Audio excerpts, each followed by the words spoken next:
مفتی صاحب میری امی کا انتقال 23 اگست 2004 کو ہوا. دعا کروا, دل سے دعا ہے جی اللہ تعالیٰ آپ کی والدہ کی مغفرت فرمائے اور آپ سب کو صبر جمیل کی توفیق عطا فرمائے. میری امی کا انتقال جمعے کے دن ہوا اور امی نے 2 مرتبہ کلمہ بھی پڑھا تھا. وفات ہونے سے پہلے اس کی کیا فضیلت ہے؟ من کان آخر کلامہ لا الہ الا اللہ دخل الجنہ. نبی صلی اللہ علیہ وسلم نے فرمایا جس کا آخری کلام لا الہ الا اللہ تھا وہ جنت میں داخل ہوگا. لیکن بہرحال علماء نے اس حدیث کی تشریح میں لکھا ہے کہ اس سے وہ مراد ہے جو کبیرہ گناہوں سے بچتا ہو. تو اس طرح کی حدیثوں کا یہ مطلب ہوتا ہے. لیکن بہرحال حدیث کے ظاہری الفاظ یہی ہیں, اللہ کی رحمت سے امید لگائی جا سکتی ہے کہ شاید اللہ تعالیٰ, کیونکہ یہ بھی توفیق بھی ملنا بڑی بات ہے. موت کے وقت جو ہے نا اچھی حالت میں موت ہونا یہ اللہ کی بہت بڑی نعمت ہے. اس سے پناہ مانگا کرو کہ فلم دیکھتے ہوئے یا کوئی الٹا کام کرتے ہوئے موت آ جائے, اس سے پناہ مانگا کرو اللہ تعالیٰ. الٹے کام پہ آپ لوگ بہت ہنس رہے ہو, تو جو ہے پناہ مانگا کرو اللہ تعالیٰ کی. تو کوئی اچھے کام پہ نماز پڑھتے ہوئے, روزہ رکھتے ہوئے, اما کے پاؤں دباتے ہوئے موت آئے نا ابا اما کے, تو یہ اچھی موت ہے. مفتی صاحب یہ ہو گیا میرے بھائی وفات. اچھا, میں اپنی والدہ سے بہت اٹیچ تھا. میری امی کینسر کی مریضہ تھی, میں ان کی تمام دیکھ بھال کرتا تھا, کوئی نہیں تھا. مجھے ان کے آخری لمحات یاد آ رہے ہیں. تو یہ والدین کا ٹاپک ایسا ہے نا کہ یہ میرے سامنے چھیڑا ہی نہیں کرو, سمجھ رہے ہو. تو دیکھو یہ اب موت تو ہو گئی, لیکن آپ کے لیے بھی اچھی موت ہے کہ آپ نے والدہ کی خدمت کی آخری عمر میں. تو جب والدہ کی خدمت کی تو مرنا تو تھا ہی نا, تو کتنی اچھی موت ہو گئی کہ آپ کو خدمت کی توفیق مل گئی. خدا نخواستہ کوئی جھگڑا ہو جاتا, کوئی اونچ نیچ ہو جاتی, وہ ناراض چلی جاتی ہیں, آپ ساری زندگی ایک غم رہتا. تو جو کام ہو جائے نا اس پہ پھر نہیں غم کرنا چاہیے. اس میں شریعت نے کہا ہے جو ہوا بہتر ہوا, تو بچانے کی پوری کوشش کرنی چاہیے. لیکن موت ہو گئی تو اب اس پہ صبر کرو, بولے یار چلو خدمت کا موقع تو مل گیا نا. اسلام میں غم منانا, سوچ کے غمگین ہونا, اس کی کوئی فضیلت نہیں ہے. اسلام میں یہ کہ خوش رہنا سیکھو. ہاں اللہ کی طرف سے کوئی غم آ رہا ہے تو ایک الگ بات ہے. تو اسلام آپ کو غمزدہ دیکھنا پسند نہیں کرتا, اسلام آپ کو خوش رہنا. اسلام کہتا ہے بس ایک غم ہونا چاہیے, وہ کیا ہے؟ آخرت کا. اس کی شریعت میں فضیلت ہے. باقی اپنی زندگی وہ غم لیس بناؤ. آج ایک بندہ آیا, جیسے بعض خواتین آتی ہیں نا, شوہر بہت ٹینشن دے رہا ہوتا ہے, میں ان کو کہتا ہوں شوہر لیس ہو جاؤ فوراً, ٹینشن لینے کا نہیں. میں نے کہا شادی سکون کے لیے کی تھی نا, جب سکون ہی نہیں مل رہا تو میاں لیس, اس کو طلاق مانگو, اس سے کوئی بھی طریقہ اختیار کرو جان چھڑانے کا. تو کیونکہ بھائی اپنے سکون کے لیے کی ہے نا, ٹینشنوں کے لیے تھوڑی. ہاں تھوڑی بہت ٹینشن تو ہر گھر میں ہوتی ہے. اسی طرح ایک بندہ آیا, وہی چماٹ والا نا, ایک چماٹ لگایا تو بیوی نے 4 چماٹ لگا دیے. تو اور پتہ نہیں کیا کیا ہو رہا ہے. آپ لوگ کبھی میرے ساتھ خوشبو لگا کے آؤ, کبھی بیٹھو. اب ظاہر لوگوں کے راز فاش ہوتے ہیں, اس لیے میں یہ باتیں کرتا نہیں, اور میرا مقصد کسی کا مذاق اڑانا نہیں ہوتا. سب کے ساتھ ایسا ہو سکتا ہے, لیکن میں صرف بتا رہا ہوں کہ سوسائٹی مارکیٹ میں ہو, واٹس گوئنگ آن, مارکیٹ میں ہو کیا رہا ہے. تو ایسے موقع پہ پھر میں ان لوگوں کو ڈیورس کا مشورہ دے رہا ہوتا ہوں کہ بھائی جب اتنی نوبت ہے تو فارغ کرو میرے بھائی. صبر کا فائدہ نہیں ہے ایسے موقع پہ, کیونکہ شادی سکون کے لیے کی جاتی ہے. تھوڑی بہت ٹینشنیں ہر گھر میں ہوتی ہیں, لیکن ٹینشنوں کی بھی ایک لمٹ ہوتی ہے. کچھ بھی نہیں سن رہی, اپنے آپ کو ماتحتی نہیں سمجھ رہی ہے, تمہیں اس نے خانسامہ بنایا ہوا ہے. اس کو سمجھانے کی ایک لمٹ ہوتی ہے. 6 مہینے اماں کے گھر بٹھا دو, شاید کچھ دن کے بعد ہدایت مل جائے, پھر بھی نہیں مل رہی تو بھائی تمیز سے علیحدگی اختیار کرو. وجہ اس کی ہے کہ اللہ نے ہمیں غمزدہ رہنے کے لیے پیدا بولو نہیں کیا. غم ایک ہی ہونا چاہیے, وہ کون سا ہے؟ آخرت. تو خوش رہنا چاہیے انسان کو. اللہ کو خوش لوگ کیا ہے؟ پسند ہے. نبی حضرت ابو ہریرہ نے فرمایا کہ نبی صلی اللہ علیہ وسلم نے جب بھی مجھے دیکھا ہے زندگی میں, کبھی ایسا نہیں ہو کہ آپ نے مجھے دیکھا اور مسکرائے نہ ہو. حالانکہ نبی کا غم سب سے بڑا غم تھا نا, امت کی فکر تھی. لیکن اپنے ساتھیوں کے ساتھ ایٹیٹیوڈ کیا تھا آپ کا؟ جب بھی دیکھتے مسکرات. اور ہم لوگ کیا ہیں, جب بھی دیکھو ایسا لگتا ہے کوئی نیا ٹینشن چل رہی ہے اس کے ساتھ, نئی ٹینشن چل رہی. خوش رہنا سیکھنا چاہیے, سمجھ رہے ہو. مسکراتے چہرے سے ملا کرو, ٹینشن فری. امریکہ میں $10 کی ایک چھولے کی پلیٹ ملتی ہے صبح ناشتے میں نا, پراٹھے کے ساتھ. جو لوکل ہوٹل, جو پاکستانی کے ہوٹل, $10 کا مطلب پتہ ہے کیا؟ 2750. مہنگائی وہاں ہے میرے بھائی, یہاں نہیں ہے.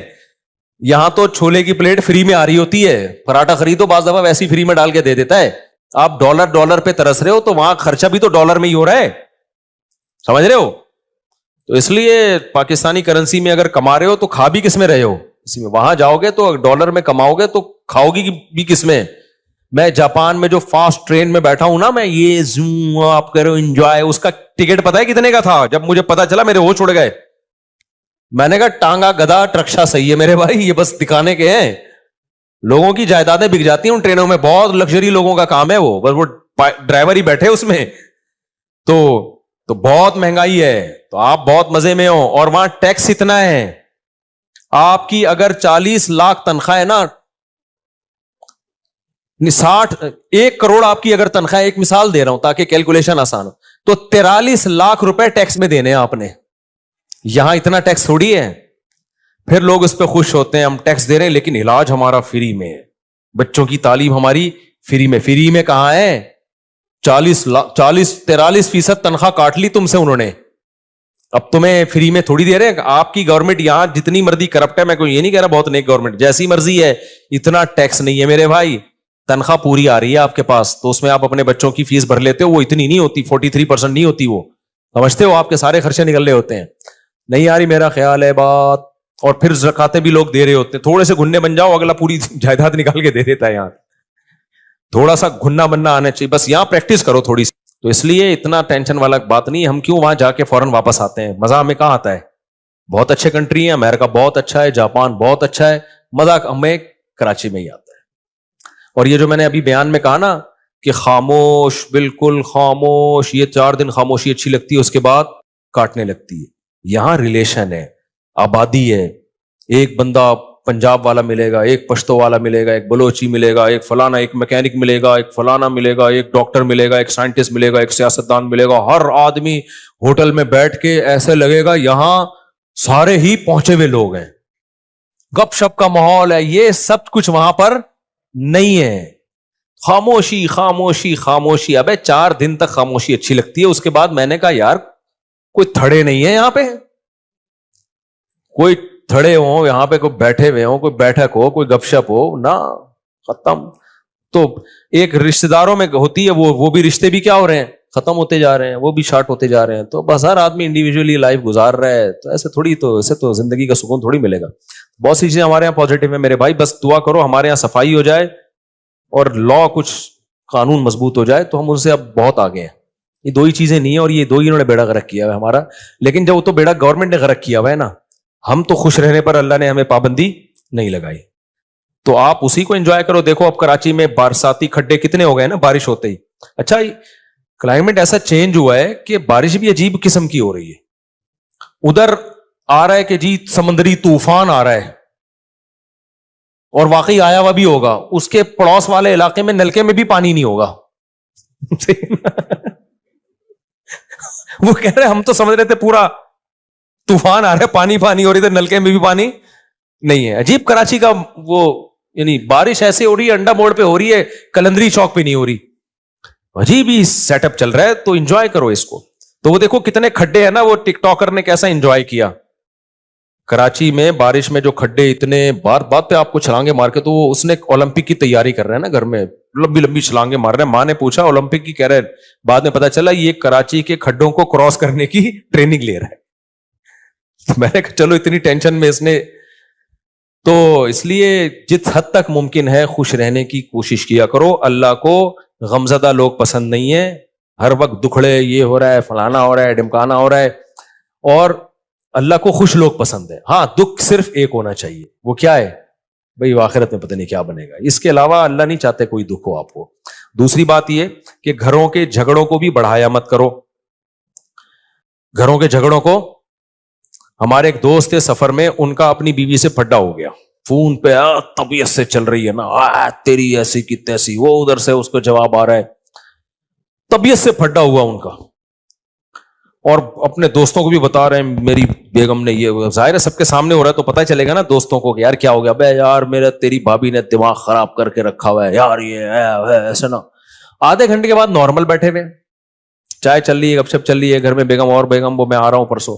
وہ دوست نے پوچھا ابے آدھے گھنٹے پہلے تو ایسا لگ رہا تھا کہ طلاق ہو جائے گی تم دونوں میں, ابھی تھوڑی دیر میں ایسا لگ رہا ہے کہ کوئی مسئلہ ہی نہیں ہے. تو اس نے کہا یار میری عادت ہے 15-20 منٹ کے بعد پھڈے کو میں بھول جاتا ہوں, ٹھیک ہے نا, فنش. واقعی یہ جن لوگوں کی عادت ہو نا وہی خوش رہ سکتے ہیں اس زمانے میں. اور جو ناک پہ مکھی بٹھا کے رکھتے ہیں نا اور دل میں لے کے بیٹھ گئے اس نے یہ کیوں بولا تھا, ابے بھائی جو بولا تھا بول دیا, ختم کر, جب سنا دیا اس نے بھی سنا دی, اس نے بھی سنا دی, ختم, قصہ ختم, چلو بھائی دوبارہ سے جیسے انجوائے کرو لائف. اور لوگ کہتے ہیں بھی تنبیہ تو ہوئی نہیں, نہ جب یہ پھڈا ہوتا ہے نا اگلے کو خود تھوڑی سی تنبیہ ہو جاتی ہے. آئندہ وہ بولنے سے پہلے اس کو بھی پتا ہے, آپ کو بھی پتا ہے کہ میں یہ بولوں گا اس کی دکھتی رکھ پہ پاؤں رکھ دوں گا میں, وہ یہ بولے گی تو میرے کھوپڑی گھومے گی. تو دونوں تھوڑا تھوڑا ایک دوسرے کی کھوپڑی کا احترام آہستہ آہستہ شروع کر دیتے ہیں. خود ہی شادی شدہ آدمی کی زندگی ایک مینجمنٹ خود بخود آ جاتی ہے.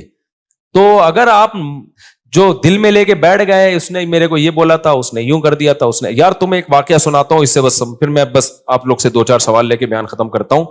اس سے بڑا کیا یعنی ایک طرح سے ظلم ہوگا کہ سیدہ عائشہ رضی اللہ تعالی عنہا پر جب تہمت لگی ہے نا, منافقین نے جھوٹی تہمت لگائی, اس میں حضرت مستح رضی اللہ تعالی عنہ جو صحابی رسول ہیں وہ بھی اس پروپیگنڈے کا شکار ہو گئے تھے. وہ بھی منافقین کی باتوں میں آ گئے اور انہوں نے بھی حضرت عائشہ کے بارے میں یہ منافقین سے سن کے الفاظ کہے. حضرت عائشہ بیٹی کس کی ہیں؟ ابو بکر کی. آپ بتاؤ غیرت مند آدمی کو کتنا غصہ آئے گا نا. حضرت ابو بکر حضرت مستح کے ساتھ مالی تعاون بہت زیادہ کیا کرتے تھے کیونکہ رشتہ دار بھی تھے اور غریب بھی تھے. جب حضرت ابو بکر کو پتا چلا نا میری بیٹی کے بارے میں انہوں نے یہ الفاظ کہے ہیں, تو حضرت ابو بکر نے قسم اٹھائی کہ آج کے بعد 1 روپیہ نہیں دوں گا, یعنی میں خرچ کر رہا ہوں ان پہ اور میری بیٹی پہ یہ بھی تہمت میں شریک ہو گئے. بعد میں جب قرآن کی آیتیں نازل ہوئیں, حضرت مستح نے توبہ کی اور بہت گڑ گڑائے اللہ کے سامنے, توبہ کی, لیکن ابو بکر رضی اللہ تعالیٰ عنہ قسم اٹھا چکے تھے ان پہ میں خرچ نہیں کروں گا, میں نہیں خرچ کروں گا ان کے اوپر. لہذا انہوں نے کہ بھائی ٹھیک ہے آپ نے توبہ کر لی لیکن یہ ہلکا جرم تو نہیں ہے نا. کتنی بڑی شخصیت بھائی, سیدہ عائشہ نبی کی زوجہ بھی ہیں اور ابو بکر کی بیٹی بھی ہیں, تو نبی نے بھی معاف کر دیا ان کو. کتنا بڑا ظرف یار بھائی, جب گڑ گڑا لیے توبہ کر لی ہے تو معاف کر دیا, کیونکہ نبی کے سامنے بڑا ویژن ہے نا. جو چھوٹے یعنی گھروں میں چھوٹے چھوٹے جھگڑوں کو لے کے لمبے چلتے ہیں نا, وہ دنیا میں کوئی بڑا کام نہیں کر سکتے, وہ بس انہی میں الجھ کے رہ جاتے ہیں. تو نبی صلی اللہ علیہ وسلم نے تو معاف کیا ہی, ابو بکر نے معاف نہیں کیا. انہوں نے کہا ٹھیک ہے میں کوئی انتقام نہیں لے رہا, لیکن جیسے میں پہلے خرچ کرتا تھا نہیں کروں گا خرچ. سورہ نور کی آیتیں نازل ہوئیں, وَلَا يَأْتَلِ أُولُو الْفَضْلِ مِنْكُمْ وَالسَّعَةِ أَنْ يُؤْتُوا أُولِي الْقُرْبَى وَالْيَتَامَى وَالْمَسَاكِينَ. فرمایا اللہ تعالیٰ نے کہ تم میں جو قرابت دار ہیں تو جن لوگوں نے ان پہ خرچ نہ کرنے کی قسم اٹھائی ہوئی ہے وہ اپنی قسموں کو توڑ دیں. الا تحبون ان یغفر اللہ لکم, کیا تم چاہتے نہیں ہو کہ اللہ تمہاری غلطیوں کو بھی معاف کرے؟ یعنی تم یہ چاہتے ہو نا کہ اللہ تمہاری غلطیوں کو بھی معاف کرے. یہ کس کو تنبیہ ہو رہی تھی؟ ابو بکر کو. اللہ نے نام نہیں لیا. اللہ میاں بھی کیسی دیکھو نصیحتیں کرتے ہیں نا, عزت کا خیال کر کے جنرلی بتا رہے ہوتے ہیں کہ کوئی کسی رشتہ دار پہ خرچ کرتا تھا اور قسم اٹھا لی ہے کہ نہیں کروں گا, تو وہ قسم توڑ دے اور خرچ کرنا شروع کر دے, معاف کر دے. وَلْيَعْفُوا وَلْيَصْفَحُوا, چشم پوشی سے کام لیں, درگزر کرے. الا تحبون ان یغفر اللہ لکم, کیا تم نہیں چاہتے کہ اللہ بھی تمہاری غلطیوں کو معاف کرے؟ جب یہ آیت نازل ہوئی ہے ابو بکر نے کہا کیوں نہیں ہے اللہ, میں چاہتا ہوں تو میری غلطیاں معاف کر, یعنی اگر میں ان کو معاف کروں گا تو کل تو قیامت میں میری غلطیاں بھی معاف کرے گا, تو کیوں نہیں معاف کروں گا میں. کتنی بڑی غلطی کو معاف بھی کیا اور دوبارہ حضرت مستح کو پر صدقہ کرنا شروع کر دی. تو جو آدمی معاف نہیں کرتا نا, بغض رکھتا ہے, وہ ڈپریشن اور ٹینشن میں رہتا ہے. اور جو دماغ کو صاف اور پاک کر کے سوتا ہے کہ یار جو تھا قصہ ختم, تو وہ ڈپریشن سے آزاد ہوتا ہے. تو ہم لوگ جھگڑوں کو لے کے بیٹھے رہتے ہیں اتنے لمبے لمبے, کس نے میرے کو یہ بولا تھا, اس نے میرے کو یہ بولا تھا, اس نے مجھے یوں کیا تھا. ابے چھوڑ دے یار, ٹھیک ہے اپنے آپ کو بھی ریلیکس کر, دوسرے کو بھی ٹینشن سے باہر نکال. تو اس لیے میرے بھائی خوش رہنا سیکھو, اور جس آدمی کے دل میں کینہ ہو, بغض ہو, چیزوں کو لے کے بیٹھتا ہو, وہ کبھی بھی خوش نہیں رہ سکتا, جلتا کڑتا ہی رہتا ہے, منفی باتیں ہی کرتا رہتا ہے. تو دل کو صاف رکھنا چاہیے انسان کو تاکہ آگے چلے, پھر وہ آگے کے کام کر سکے. انہی میں الجھ کے رہ جائے گا نا. ایک کسٹمر نے یوں کر دیا تھا تو اس کو سنا دی, وہ کسٹمر ہی مارکیٹ سے شارٹ ہو گیا, کاروبار اپنا ٹھپ ہو گیا. تو کوئی سوال کسی نے پوچھنا ہے تو بھائی پوچھ لے, پھر ختم کرتے ہیں. اللہ,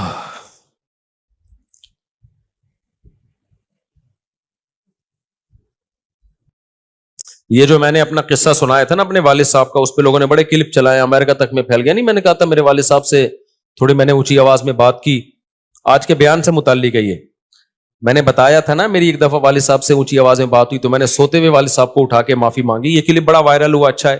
اس میں ایک بات میں بتانا بھول گیا تھا, جب کلپ وائرل ہو ہی گیا, ایک منٹ بیٹا, یہ عمل میں نے اپنے بڑے بھائی کو دیکھا تھا یہ کرتے ہوئے.